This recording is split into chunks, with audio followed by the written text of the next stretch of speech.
Hello, and welcome to the next in the Effective Writing Center series of workshops. I'm Dan Gallagher, Director of the EWC. Tonight's workshop is titled Become an Authority on APA Style, and is being presented by Tarina Brooms, Kevin Folliard, and Amy Maxfield, with content developed by Natalie Casale and Laura Deffley. Tarina Brooms has been part of the Effective Writing Center for 3 years. She is also a student and is getting close to earning her PhD in Public Administration. Tarina is a military spouse, and they are currently stationed in San Diego, California. Kevin Folliard has been a writing advisor with UMUC's Effective Writing Center since 2010. He has a degree in English and creative writing from the University of Illinois in Champaign-Urbana, and he has also published sci-fi, fantasy, horror, and young adult fiction. Amy Maxfield is the EWC's lead advisor for training, and she also worked as an online writing advisor and guest lecturer from 2005 to 2010. She has a BA from the University of North Carolina, Greensboro, and MA degrees from the Shakespeare Institute at Stratford-upon-Avon and University of Maryland, College Park. Laura Deffley received a BA in English from the University of Illinois at Urbana-Champaign, where she studied literature, psychology, and gender studies. She continued her study of literature at the University of Maryland at College Park, where she earned an MA. Laura has worked at both of her alma maters as well as at New York University. Since 2008, she has been an online writing advisor for the Effective Writing Center at University of Maryland University College. Natalie Casale has worked with the Effective Writing Center since 2008, and she teaches Introduction to Writing here at UMUC. She is based in New York City and is a copy supervisor at Havas Health & You, a pharmaceutical advertising agency. To ask a question during tonight's broadcast, please use the chat feature in YouTube right below the viewing window. And this workshop, along with all of our workshops, is archived for future viewing on my YouTube channel. If you search YouTube for Daniel Gallagher at UMUC, you should find all of our videos there. This is our last video for the year. We hope to see you in September again. Now, let's begin tonight's workshop. So we'll go over to you, Amy. Thank you, Dan, for the introduction. To start, we want to be clear about what academic integrity is, as well as what plagiarism is, before diving into a discussion of how to cite using APA style. UMUC adopted a philosophy of academic integrity as of June 2018. The university defines integrity as the commitment, even in the face of adversity, to 6 fundamental values: honesty, trust, fairness, respect, responsibility, and courage. Thus, when you're preparing your written assignments, please strive to be honest about where you found your information in order to build trust with your instructors, and to be fair to your classmates who are learning alongside you to allow for mutual respect. Thus, it is your responsibility to learn how to give credit to the sources that you have used and to have the courage to ask the Effective Writing Center, the library, or your instructor if you are uncertain about how to cite. We are here to help you, not judge you for not knowing how to do something. Please ask and we'll help. If there's any confusion about what plagiarism is or is not, we want to clear that up for you. Our university has policy 150125, which defines plagiarism as the intentional or unintentional presentation of another person's idea or product as one's own. Plagiarism includes, but is not limited to, the following: copying verbatim all or part of another's written work, using phrases, charts, figures, illustrations, or mathematical or scientific solutions without citing the source, paraphrasing ideas, conclusions, or research without citing the source in the text and in reference lists, or using all or part of a literary plot, poem, film, musical score, or other artistic product without attributing the work to its creator. Please note that the definition indicates that plagiarism can be unintentional because students may not know how to cite properly. It is our goal with this presentation to help you know how to paraphrase, quote, and cite correctly with APA style, so you properly inform your audience rather than mislead them. Part of the struggle for many students is knowing how to take the information that they read in their sources and transform it to be in their own words and phrases. This process of transformation is known as paraphrasing. Please note that it is not just a game of word substitution. If you simply replace a few words here and there from the original source, it is still considered plagiarism. When paraphrasing, you need to not only change the words, but also the phrasing and structure of the sentence substantially. To help you avoid plagiarism when paraphrasing and summarizing, we have a 3-step process for you to follow. 1, read the source and put it away. 2, rewrite the information from memory, phrasing it in your own way so that it fits into the paragraph you are writing and the point you are trying to make. 3, Then make sure that you compare your version to the original to check facts and to weed out any unintentional borrowing of phrases. In the successfully paraphrased version of the original quotation, only 3 pieces of information are repeated: the Great Mississippi Flood, 1927, and Louisiana. Repeating key words from a source is necessary and permissible so long as you create your own sentences for the words to be used in. Now that you know about our university's vision of academic integrity, what plagiarism is, and how you need to change the phrasing and structure of sentences from sources when you paraphrase them, Kevin will be reviewing how to cite sources within the text of the paper in APA style. Over to you, Kevin. Thank you, Amy, for that great overview. An important step in becoming an authority on APA style is correctly citing your sources. One of the main reasons we provide citations is responsible collaboration. In essence, you are collaborating with other scholars by citing and referring to their work. This also involves giving credit where credit is due. When you think about scholarly sources or government reports, a lot of work, time, and effort was put into the research or data collection. When you read an article, it could be the result of years of work. The positive thing is that knowledge is readily shared in academia. What is learned is passed on. Just be sure to give credit. Citations represent the work of other scholars. Incorporating them adds credibility and support to the points you're making in your paper. Without citations, papers can become opinion pieces. Instead of "I believe leadership is important," it becomes "leadership is important," supported by the work of other scholars. And finally, of course, citations are an important part of avoiding plagiarism. For citations, you always need 2 things. The first is all the authors who contributed to the article. The other is the year that the information was published.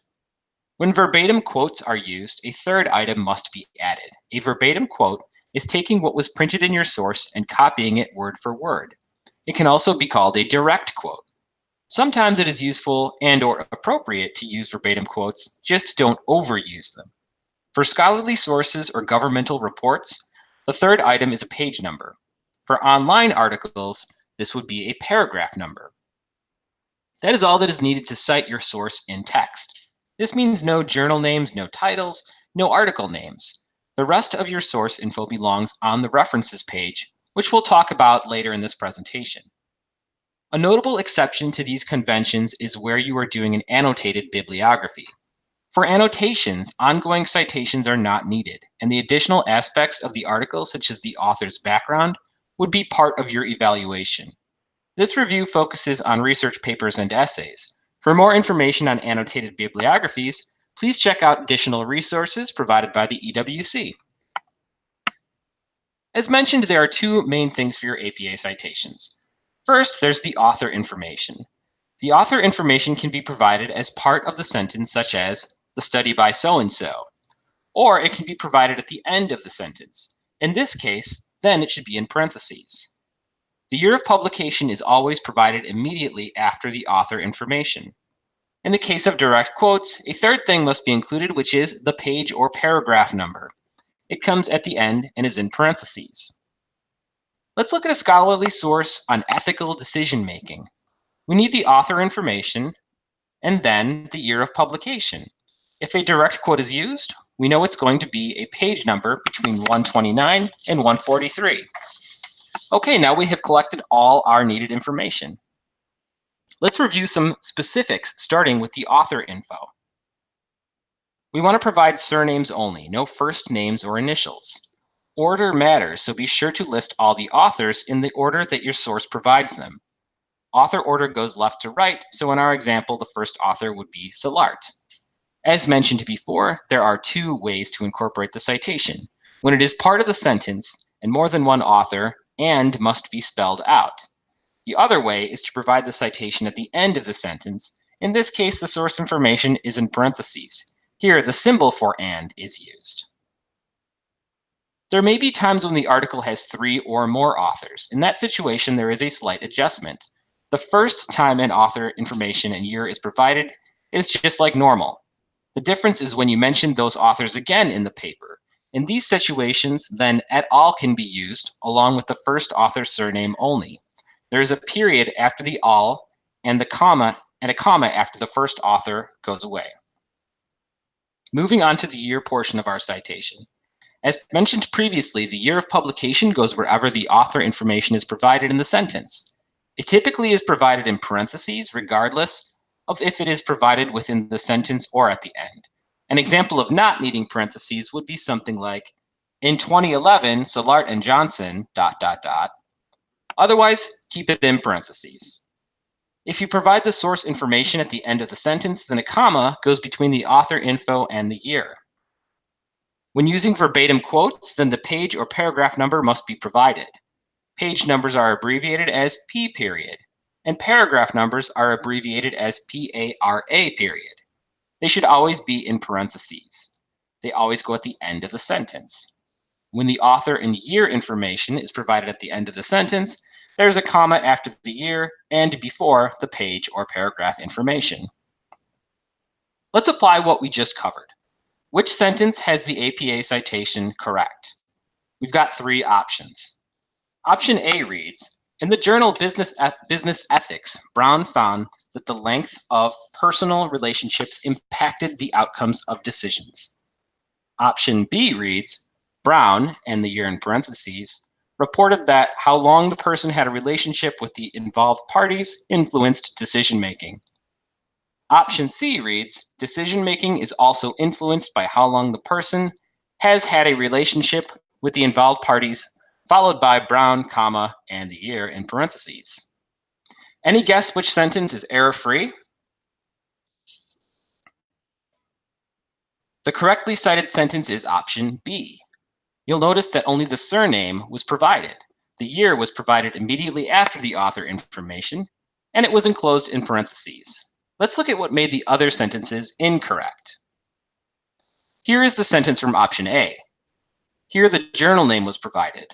Remember, journal name or article titles are not provided unless they are incredibly relevant to the point being made, which rarely happens. Keep that information for your references page. In addition, no year was provided, which should go after the author's name. Here is the corrected version of the same sentence. Option B looked pretty good. The information here was provided at the end of the sentence. It was provided in the right order, author and then year. The commas between were correct. It's those initials that threw it off. They shouldn't be included. That's an easy fix, and here is the corrected version. Let's finish up our citation conversation by discussing verbatim quotes. First, use direct quotes thoughtfully. It may be useful to use a direct quote, but don't overuse them. Whatever is copied word for word should be in quotations.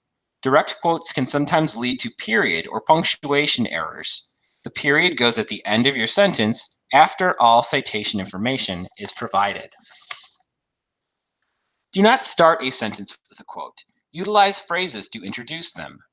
Quotes should be part of the sentence. This means that an entire sentence should not be all quoted text. Instead, incorporate the quote so that the sentence reads smoothly. Watch punctuation and other issues like improperly capitalized letters when merging your part of the sentence with someone else's. Finally, use long quotes sparingly, if at all. This means quotes that are more than 1.5 or 2 lines long. If you must use a long quotation, additional rules must be applied, which you can learn more about through the Effective Writing Center's resources. Okay, let's try another sentence review.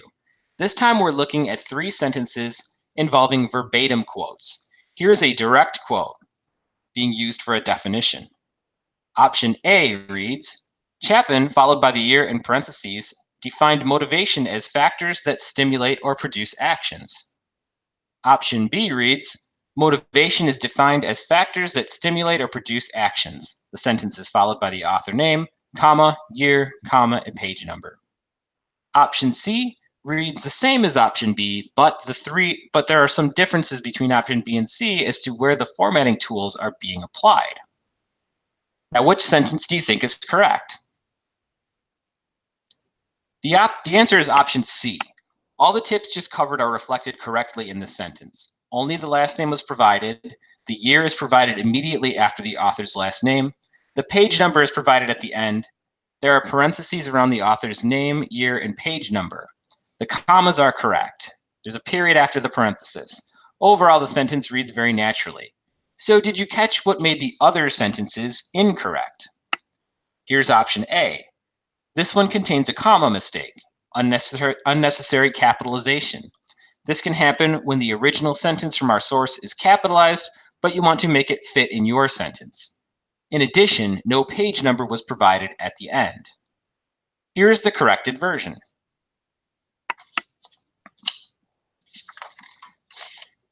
Here's option B. This was written the same as our correct option, option C, but this one has an extra period which was added before the citation, and the entire sentence was put into quotations, which is incorrect. The entire sentence should not be verbatim text. Instead, use quote introductions. Mix it up and have fun with it. The final step with your citations is to step back and look at your paragraphs. Be aware of the ratio of cited information and your own sentences. Citation after citation after citation stands out. It's good that credit is being given, but make sure that your own voice shines through. In addition, watch the source variety. The same source used over and over stands out more. Using 6 credible sources in your paper is positive, but not as much if only one source is being used per section. Again, mix it up. Now Tarina is going to tell us a little bit about the references page. Thank you, Kevin. With our citations done, now we can move on to the reference page, which is provided at the end of the paper. The question is, why do we even need a reference page? First, as Kevin mentioned previously, a citation only includes the author's name and the year of publication.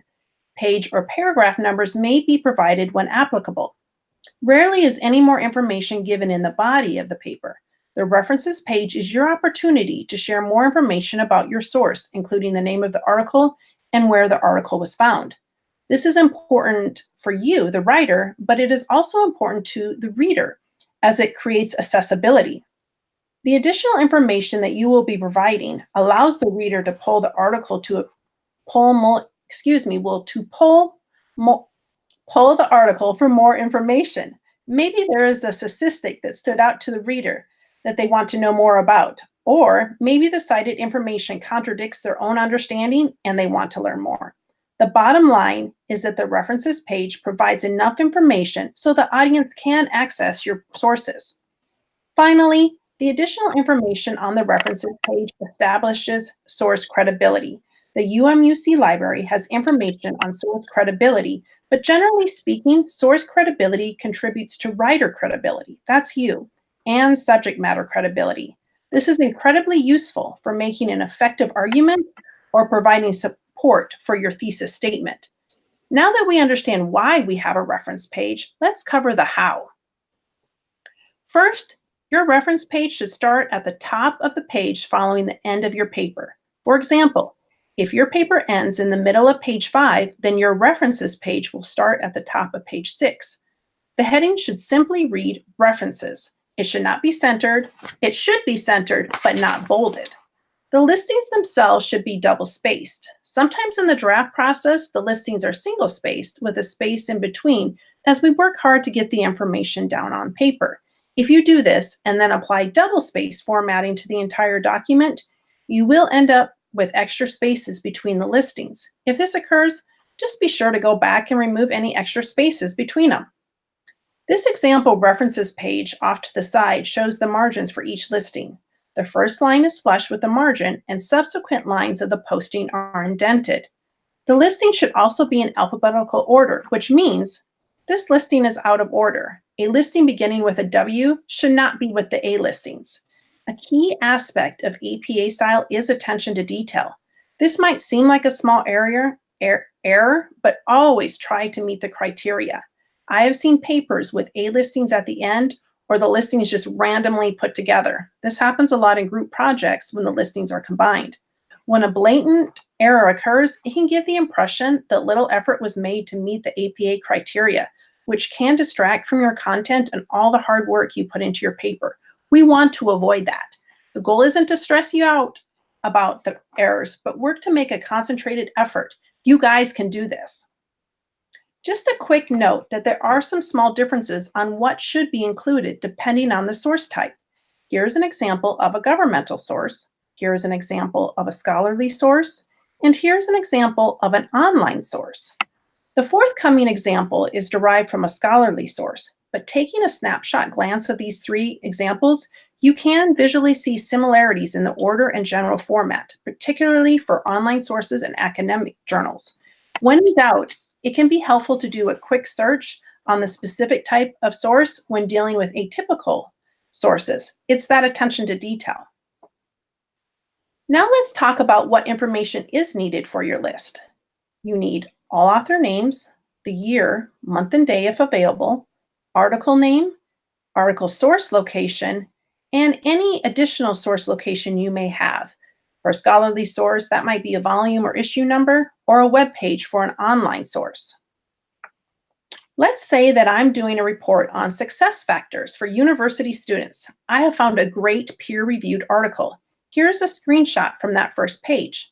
Most of the information needed can be found right here. Let's identify them in the order we're going to provide them in the listing. There is the author name, then there is the date. Next, we have the source title and the source location, followed by more specifics for the source location. For this source, that is the issue and volume number and the page numbers. The only thing missing is the DOI number. Sometimes it takes a little more work to obtain the needed information. Doing a quick search, I was able to easily find the DOI being referenced. We have all the information needed now. Let's go ahead and put it into APA style. The authors' names are provided first. As mentioned before, author order matters, so copy them down as they are listed on the article. In our example, there's one author. Initials are used for any other names listed other than the surname. No spaces between initials. For multiple authors, separate with commas and use the and sign before the last author. Put a period at the end. Next is the date. The format should be year, comma, month, spelled out, no abbreviations, and then the day. The month and day may not always be available, so just the year is acceptable when necessary. If there is no date, you can use N period, D period, which stands for no date. I would always be wary if you have a lot of sources that don't have dates. On the web page, scroll down to the bottom, as sometimes there's a web page stamp or last updated date that can be used particularly for government sources. Those dates are acceptable to use. Nonetheless, if you notice that you have a lot of no date sources, I encourage you to try to utilize some different sources to make your point. As you can see, the date is put into parentheses, and then there is a period at the end. On to the article title. This is pretty straightforward. However, one of the most common mistakes occurs here, overcapitalization. It goes against how we write titles anywhere else.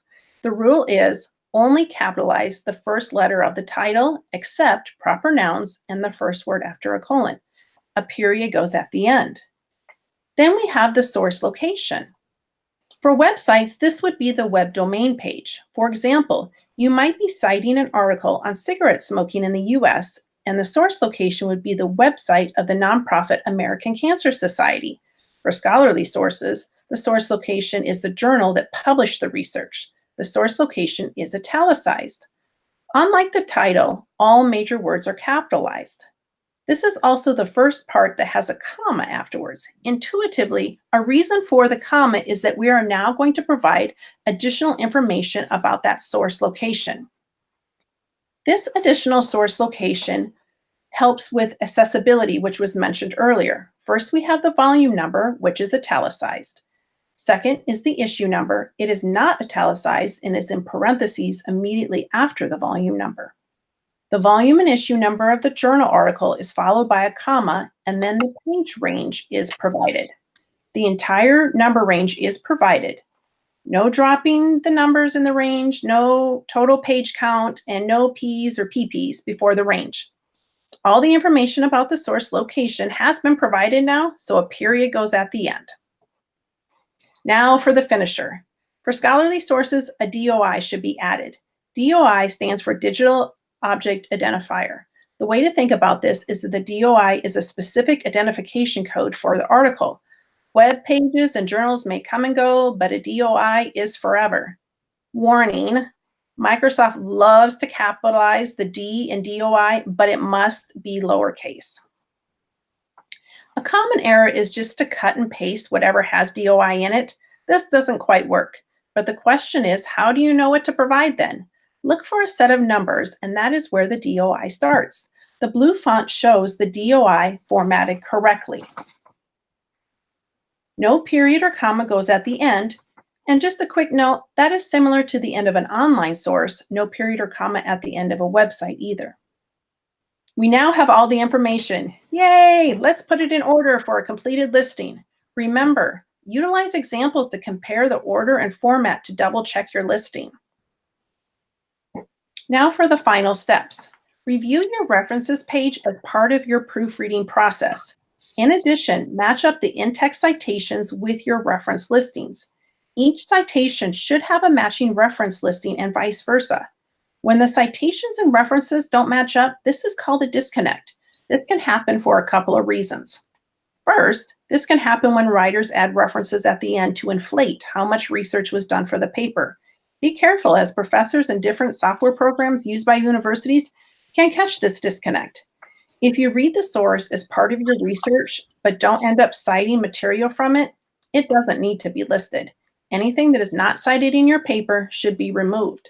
Another reason this disconnect can occur is that listings at the end were used in the paper, but in-text citations weren't used or done properly. Despite mentioning this source at the end, this is plagiarism. The good news is that this is what the final check is all about, and this too can be resolved.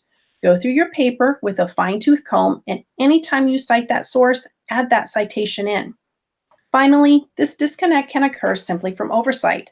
I have used a source in the beginning of the writing process to find out later it doesn't really fit, perhaps based on paper length or a shift focus. As a result, I removed the sentence with the citation, but I forgot to remove the listing. Again, this is why this final check should be part of your proofreading process. To resolve this particular type of disconnect, the listing simply needs to be removed. Using APA can be a fun formatting game. Take pride in your references page, as the completed listing takes time and effort, just as the paper content does. A huge benefit is all the online tools available when formatting your paper. The Effective Writing Center has a couple different web pages full of tips. The UMUC library has resources, and the Purdue OWL blog website is very comprehensive. When you come across a source that is a little atypical, put specific terms into the search engine and you will probably find some type of example.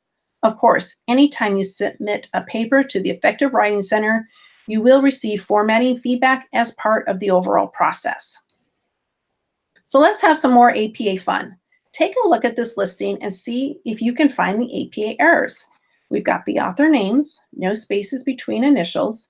The date is provided, followed by the article title. Next is the source information, including the journal title, volume, issue, and page numbers. We have all that necessary information and in the right order. So what is incorrect with this listing? There are a couple here. First, the order of the date is incorrect. Also, the journal name and volume number should be italicized. Looking at the two listings by each other, you can see how the corrected version looks. Let's go ahead and do another one. In this example, we are working with an electronic source. We didn't cover this type of source in detail, but remember when I mentioned that generally speaking, there are similarities in the type of information provided and the order? We discussed needing the author names, the date, the source title, the source location, and the end is additional information about the source's location, which for online sources is the retrieval website. Any guesses what is incorrect here? In that listing, no source location was provided. Here is the corrected version with that source location added. For electronic sources, this is usually the web domain title. For clues on what that might be, it is usually the first bit of the web link before .com or .org.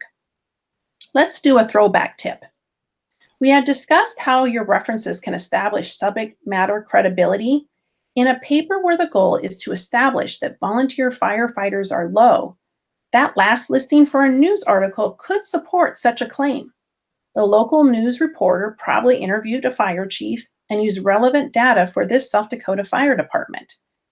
This wouldn't be considered a horrible reference. However, in academic research, we want to aim for the highest level of integrity and objectivity in our research.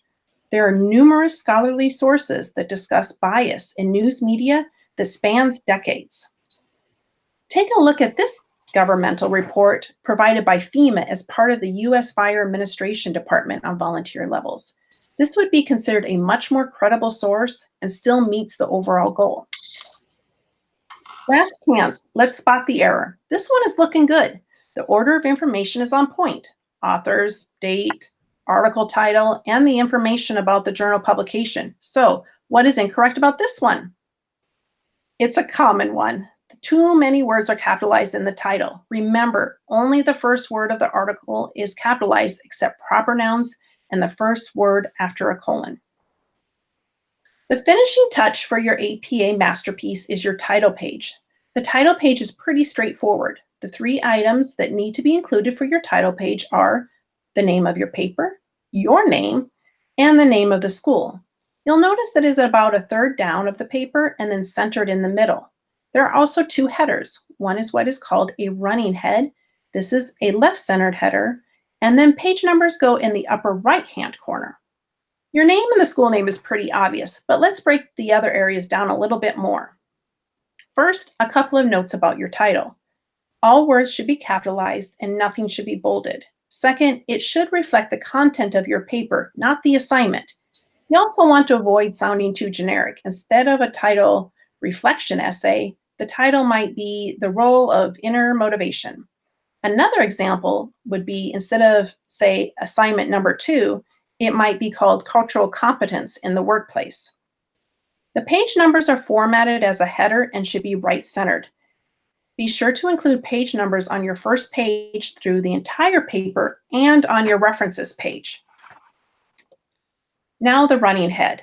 The majority of title page mistakes come from the running head. First, know that the running head can be a shortened version of your title. If your running head goes across the entire top of the page, it's probably time to look for ways to condense it. Let's say your title is Public Service Motivation and Rural Volunteer Firefighters.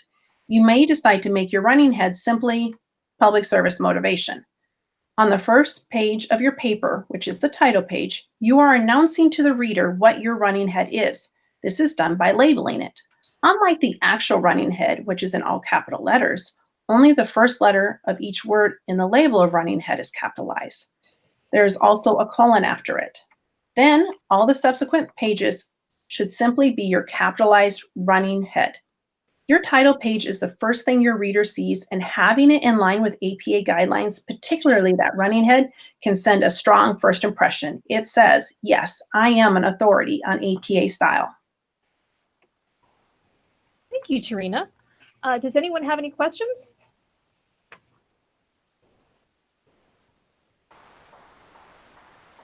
We do not have any questions at the moment. Okay. Please feel free to look at the resources that we use to create this presentation. And thank you for taking the time to watch our presentation. You can subscribe to our YouTube channel to view past presentations. And as always, if you have any questions about how the Effective Writing Center can help you, please email writingcenter@umc.edu. Thank you. Thanks, everyone. All right, many thanks to Amy, Kevin, and Tarina, as well as to Laura and Natalie for putting this one together. As I mentioned, this is our last hangout of this year, this academic year. We hope to see you over the summer. If you need tutoring, please reach out to the Effective Writing Center. And in the meantime, we hope that you are successful in all of your endeavors. Have a good night.